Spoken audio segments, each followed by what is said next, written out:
मुगल मलका नूर जहां 17वीं सदी में हिंदुस्तान की सबसे बाअसर खातून थीं, जिन्होंने वसीओ अरीज मुगल सल्तनत की फरमारवाई में तारीखी किरदार अदा किया और शहनशाह जहांगीर के दिल पर ही नहीं बल्कि हिंदुस्तान पर भी हुकूमत की। लोगों ने उनकी मोहब्बत और बहादुरी के किस्से तो सुन रखे हैं, लेकिन वो उनकी सियासी फरासत, बुलंद हौसलगी और उनकी सरगर्म अमली दुनिया के बारे में बहुत कम जानते हैं।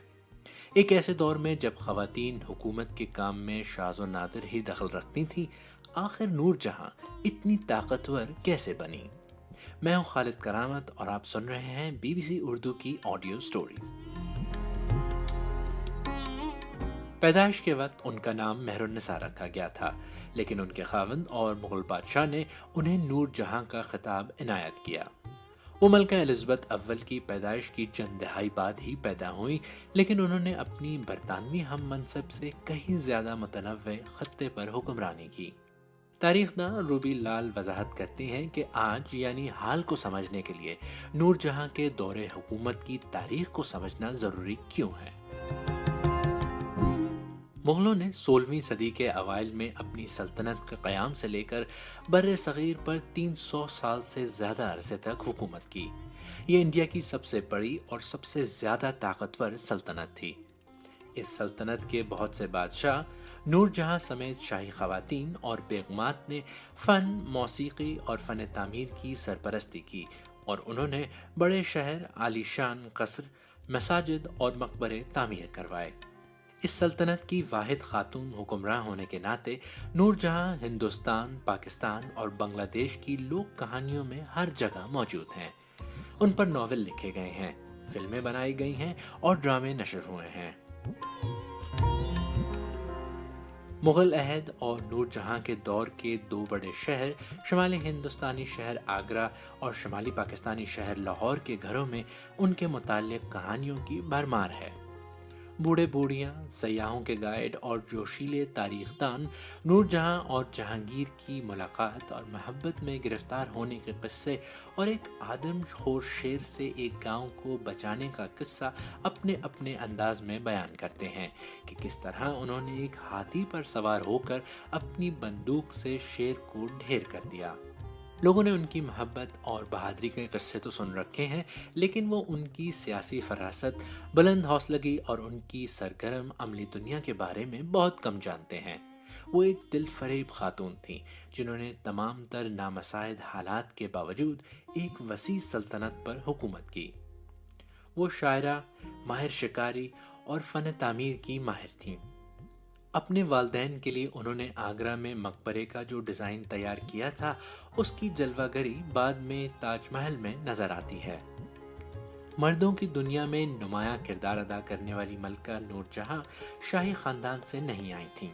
ताहम वो बादशाह के हरम से एक ज़ीरक सियासतदां और जहांगीर की पसंदीदा बीवी के तौर पर बामे अरूज पर पहुंची और उन्होंने एक शरीक सुल्तान की तरह मुगल सल्तनत पर हुकूमत की।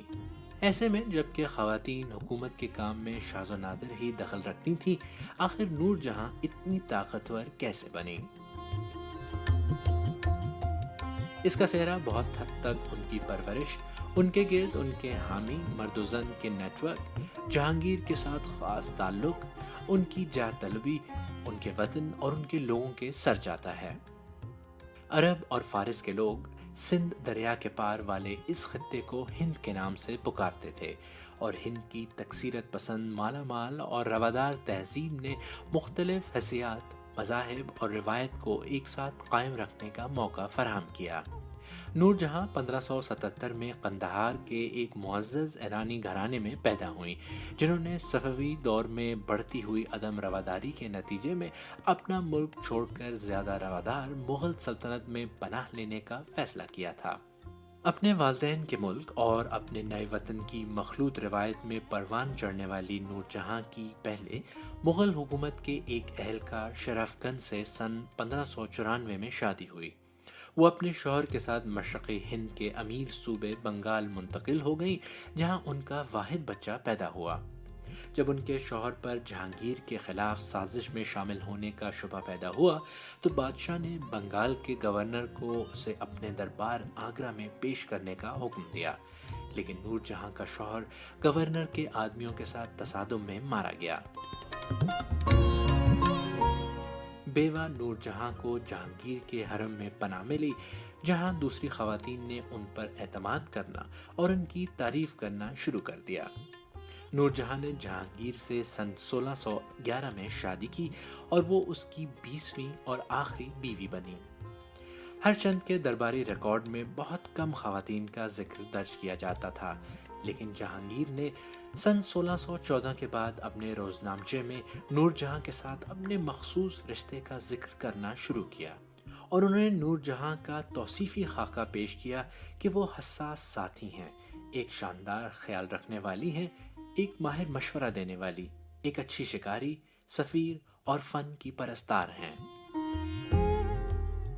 بہت سے تاریخ دانوں کا خیال ہے کہ جہانگیر شراب کی مریضانہ لت کا شکار تھا، جسے حکومت پر توجہ دینے کی طاقت نہیں تھی، اور اسی لیے اس نے اپنی حکومت کی عنان نور جہاں کے ہاتھوں میں سونپ دی تھی، لیکن اس میں مکمل صداقت نہیں ہے۔ یہ سچ ہے کہ بادشاہ بلانوش تھا اور افیم کا دھواں اڑاتا تھا۔ یہ بھی درست ہے کہ وہ اپنی بیگم سے بہت محبت کرتا تھا، لیکن یہ نور جہاں کے ایک اہم حکمران بننے کی وجوہات نہیں ہیں۔ دراصل نور جہاں اور جہانگیر ایک دوسرے کو مکمل کرتے تھے، اور بادشاہ اپنی بیگم کے شریک حکمراں ہونے کے بوجھ سے کبھی غیر مطمئن نہیں ہوا۔ شادی کے فوراً بعد نور جہاں نے اپنے ایک ملازم کی زمین کے تحفظ کے لیے ایک شاہی فرمان جاری کیا۔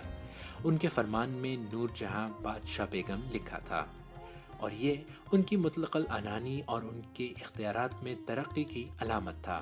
سن 1617 میں سونے اور چاندی کے سکوں پر جہانگیر کے نام کے ساتھ ان کا نام بھی گندہ ہونے لگا۔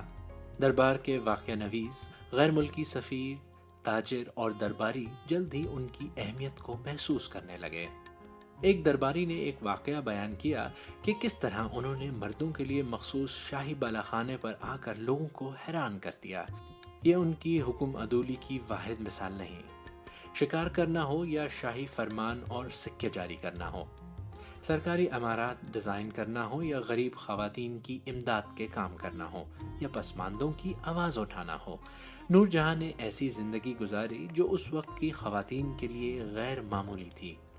انہوں نے بادشاہ کے قید کیے جانے کے بعد ان کو بچانے کے لیے فوج کی قیادت بھی کی، جو کہ ایسا ہمت والا کام تھا جس سے ان کا نام عوام کی یادداشت اور تاریخ میں نقش ہو کر رہ گیا ہے۔